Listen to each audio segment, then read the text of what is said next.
নমস্কার, public news next চ্যানেলে আপনাদের জানাই স্বাগতম। সংবাদ পড়ছি আমি রবি। ভুবন তীর্থ মেলা উন্নয়ন কমিটির সভাপতি সোমেন দাসের দুর্নীতি ও স্বার্থপরতার দরুন এবার ভুবন তীর্থে গিয়ে প্রচুর লোকসানের সম্মুখীন হলেন এলাকার ক্ষুদ্র ব্যবসায়ীরা। সোমবার থাঙ্কিমনগর তৃতীয় খণ্ডের এক ক্ষুদ্র ব্যবসায়ী বিবাস দাস বলেন, সোমেন দাসের দুর্নীতির দরুন এবার ভুবন তীর্থে গিয়ে তার 35,000 টাকা লোকসান হয়েছে। আরেক ব্যবসায়ী বলেন, সোমেন দাসের দুর্নীতির দরুন এবার তার 40,000 টাকা ক্ষতি হয়েছে। ঘটনাটি দেখতে থাকুন পাবলিক নিউজ নেক্সট চ্যানেলের ক্যামেরায়। আমার গ্রামের আমার লাগাবাড়ির আমার মামা তাই প্রায় এক সপ্তাহ দিন ভুবন ফাড়ি গিয়ারি মানে ঘর বানাইতা করিয়ারি মানে খুব ব্যস্ত হয়ে গেছেন গিয়ারি। তে সুমেন দাসে তাই কিতা করছেন, গাড়ি লিয়ে জিসিবি লিয়ে উঠিছেন, উঠার পরে গিয়ারি তাই 1-2 দিন কাম করে ইয়ারি সানি মাকিয়া সব পালাই আইছেন। আর তারা দুইজনটা কইছেন যে আমি আইমু এই শুক্রবারে বৃহস্পতিবারে আইমু, আমি আইলে তোমার মাটিটা কাটিয়া দিমু। তাই তো গেছেন গিয়া আর ই মানুষে প্রায় 1-2 দিন বয়া রাখি আর মানুষ লোকে রুচি কামলা কিনারও তাকি আর রুচি কামলা হইতে তোমার গাড়ি কোন সময় আইব আমরা রে এখানে বয়া রাখি দিলা। এরপরে তাই কিতা করছেন একটু কাটিয়া আর তান্ডে সানিমাকে তৈয়া গেছেন কেউ তান বাইরেও সানিমাকে তৈয়া গেছেন। তাই 4-5 রুজি লাগাইয়া তান মাটিটা সরাইয়া নিজেও গিয়ে তানে সাহায্য করছি, তানেও সাহায্য করছি মাটি কাটা। এইরকম ব্যাপার ভুবনের আগে প্রায় 1 মাস আগে 2 মাস আগে এটা প্ল্যান ডিসিশন লইয়া আর যত যাত্রী আছে যত দোকানদার আছে এটা সুবিধা পাইতো গিয়ারি কেন থাকবার ঘুমাইবার বইবার সুন্দর একটা ব্যবস্থা পাইতো। ইখানো গিয়া দেখুন কোনো একটা শৃঙ্খলা নাই, বিশৃঙ্খলা। হ্যাঁ, সানি মাকিয়া সবটা রাখি দিল। এটা 1-2 মাস আগে কাজ করিয়া রাখি দিলে আমরা দোকানদার যতগুলো আছি একটু আরামে গিয়ারি আমরা দোকান বিটাটা গিয়ারি মানি মোটর বাড়ি করতাম পারি, ঘর বাড়ি বানাইতাম পারি। কিন্তু আমরা যাইমু যে সময় এই সময় তারা গাড়ি লইয়া উঠিবা, আমরা রুজি কামলা 2-1 জন লইয়া গেলাম, তারারও মানাইলাম বেকার, আমরা হইলাম বেকার। এটা কি রকম ব্যাপার? এটা তো আগে ব্যবস্থা করি, আগে সিম্পল করে রাখার। এটা তো আজকাল থেকে না মন্দির প্রায় আমরা ছোটবেলা থেকে আমার জন্ম থেকে এর আগে তো হয়তো বাপদাদা তারা মারিয়া গেছে।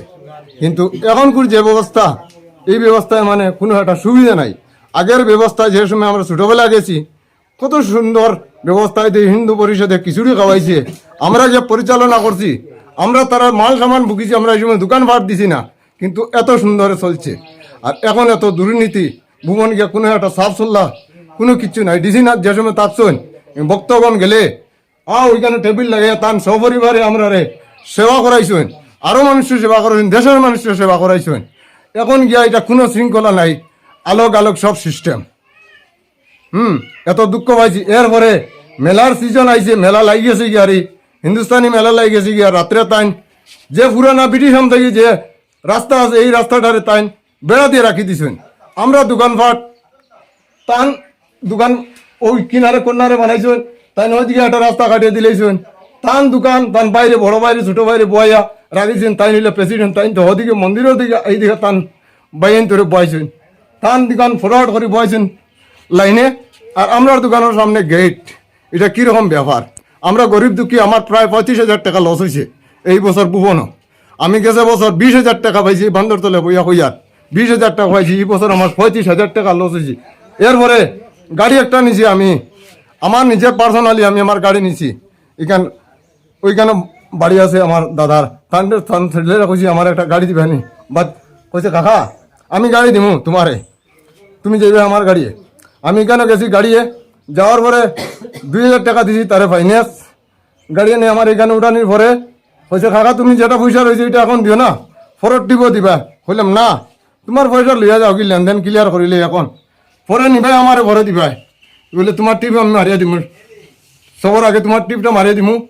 কিন্তু এখানে রাত 7টার সময় ওই গাড়িটা গেছে, দনিপুরের গাড়িটা, এই গাড়িটা গেছে। যাওয়ার পরে আমি বললাম ভাই আমার নেওয়ার কথা বা তুমি এখন কার টিপ নিতে বলে অমুকর কৌশিকর টিপ নিতাম আমি। এখন কৌশিকর 2 টিপ পরে তোমার নিমু আর তুমি যাই ভাই। তো আমি মানি লাইছি তার কথা। মানার পরে 2 টিপর কালো আমার দেখা যায় একটু শাখা রাখা ঘুম ধরেছে, আমার বেডিং পত্র সব আমি রেডি করে বান্ধি লেছি। বুকা এখন রাত 8টা-9টা বাজি যায়, 10টা-11টা বাজি যার, খাওয়ার কোনো ব্যবস্থা নাই। বেডিংও বান্ধি লেছি।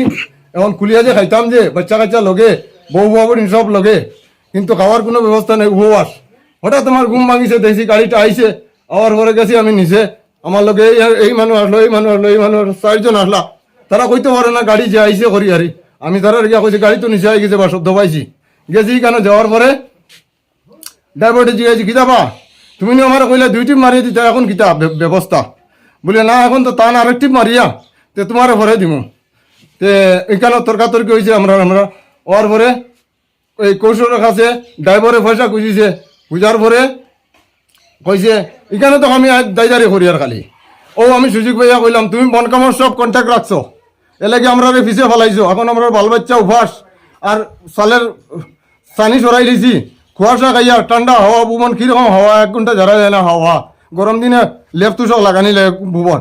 এইরকম ব্যবস্থা করে আমরা ড্রাইভারে কইছে যে তুমি এখন আচ্ছা অতটুকু হয়ে গেছে যখন তুমি আমার লগে চলো এখন একলা, আমি একলা এটা আমার ত্রিশুলের নিচে নিয়া গাড়িটা আনলোড করিয়া তুমি আর আমি 2জন একলগে আইমু, আইয়া আরি তোমার টিপ নিমু। অতটুক আমি সহ্য করিয়া তার লগে আইছি। আবার পরে আমার গাড়ি লোড হয়েছে, 5 জনে লোড করছি, লোড করিয়া সকাল রাত 5টার সময় আমার বাড়িতে আইছি। বুকে কইলে একবার আর অবস্থা নাই শরীরের, মানে আর কিতা কইম দাদা, আমার অতটুকু মানে। আপনার নাম কি? বিবাস দাস, কোন গ্রাম? টাঙ্কিমনগর পার্ট 3। কত লস হয়েছে আপনার? আমার 35,000 টাকা লস হয়েছে, এখনো ঋণী আছি আমি। কিটা দোকান লিয়ে গেছিলাম? আমি হোটেল লিয়ে গেছিলাম, ভাতের হোটেল লিয়ে গেছিলাম, ভাত পোলাও ফুরি লস হয়েছে? লস হয়েছে, 35,000 টাকা লস হয়েছে আমার। 49,000 টাকা লস। ওখানে গেছিলাম, কিটা দোকান দিছো? প্রায় আমি 40 বছর থাকি দোকান দিই। দোকান দেওয়ার পরে এইবার গিয়া আরিয়া আমি দেখি কিটা আমার বিটাটারে সুমেন দাসে সানিয়া মাকিয়া সর্বনাশ করছে। আমি প্রায় 6,000 টাকার মাটি কাটাইছি, কাটাইয়া আমি 2 দিন টাইম আমারে বুয়াইয়া পরে আমি খামলা লাগাইয়া 6,000 টাকা দিয়ে মাটি কাটিয়া দোকান ফাটিয়া বইছি। একটু পাইপর জল লইমু কইয়া টাইম দেখি শুনলাম পাইপও কাটি ফেলাই দিলা আর এক বেটার, কত টাকার পাইপ, জল পাইলাম না, দোকানদারি হইল না, মিনারেল জল দিয়া টুকটাক দোকানদারি করিয়া আইলাম, আইয়া আরিয়া এখন শুনি ওই বিবরণটা। তাই নতটুক করুন চাইন কীরকম মানুষ সুমেন দাস। তানে ভুবন থাকি আমরা ডিসি না থাকতে আমরা গেছি, কত কিছু করছি, এখন কোনো কিছু পাই না। তাই সুমেন দাসে এরকম করেন, আগলাইয়া কৃষ্ণপুরি আগলাইয়া আমরা কাটি আগলাইয়া, তাই এরকম খড্ডা করিয়া আমরার বাপদাদার আমল থাকি এই ভুবন তীর্থ ভুবন বাবার পার আমরা খাইয়া যাই। আর আগে দিয়েও খাইতাম, ছোটো বড় সবে খাইতো। তাই এরকম আগলা আগলি করুন। লস না লাভ হয়েছে আপনার? তাইন কইন কিটা সুমেন দাসর গাড়িয়া মালটা নিব, আর কোনো গাড়িয়া মালটা নিত না। আমি বাগা বাজার লাইলাপুর থাকি একটা ফৌরেল গাড়ি আনিয়া মাল নিছি, আমার গাড়ি তাইন বাধা বিঘ্ন করুন। তাইন কীরকম লোক লাকড়ি চিরাইয়া আমার কাছে বাকলা বেচুন, আমি বাকলা দিয়া বেরেঞ্চি মারছি, ডেক্স মারছি। তাইন আমার বাকলার মাঝেও পয়সা লইছুন, লইয়া আধা গাড়ি মাল ভুবনে দিউতে, আধা গাড়ি চিরা লাকড়ি তান বাড়ির বাইরে যায়, ড্রাইভারের লগে মিলামিশা করিয়া 2টা মেশিন দিয়া লাকড়ি চিরিলা কে চিরিছে? সুমেন দাসে। কোন জায়গাত? তো ভুবন বাবার কিনারও। তাই ওরকম করিয়া এখন জলও পাইলাম না। জন্নার জল শুনি কিতা আধা রাত্রে আমার খামলা আইয়া কয় 50 টাকা দাদা টিন। আমি বললাম 50 টাকা করে জল কিনে আমি দোকানদারি করতে পারতাম না ভাই, বিছনা লাগা তুই ঘুমা। আর যে এখন দিদির জলও পাইলাম না, জন্নার জলও পাইলাম না। রতন দাস বৈরাগীর ছেলে, হে কিতা করছে, হে সুমেন দাসে এইখানে তারে বাড়াটি বয়াইয়া রাখছে ট্যাঙ্কি করিয়া, এ 50 টাকা জল বেছে। তো এই জল দিয়ে আমরা দোকানদারি করা হইব নি? এই সমস্ত করায় আমরা আরাম পাইছি না। আমরা ডিসিনাথ স্যার খুব ভালো স্যার, তাই নইলে তো আর কোনো অসুবিধা হয় না। প্রায় 2 মাস আগে তাকে জঙ্গল ঝাড় সভা হয়, এবার জঙ্গল ঝাড় কোনো সভা নাই। এরপরে তাই গাড়ি দিয়ে মাটি কাটিয়া প্লেন বিটারে নষ্ট করিয়া আমার 6,000 টাকা মাটি কাটার দিলাম। আমার বিবাহ আছে বাইকনা, আমার ভাই আছে, এটা 500 টাকা আজিরা দিয়া আরিয়া হাজির করাইলাম, করাইয়া কোনো রকম দোকানদারি করিয়ে আইলাম। তাই না এরকম লস কত হয়েছে? লস আমার তো প্রায় 40,000 লোকসান। কি আর দোকান দিছিল? আমি পুরা বড় হোটেল আমার, আমি 40 বছরের দোকানদার।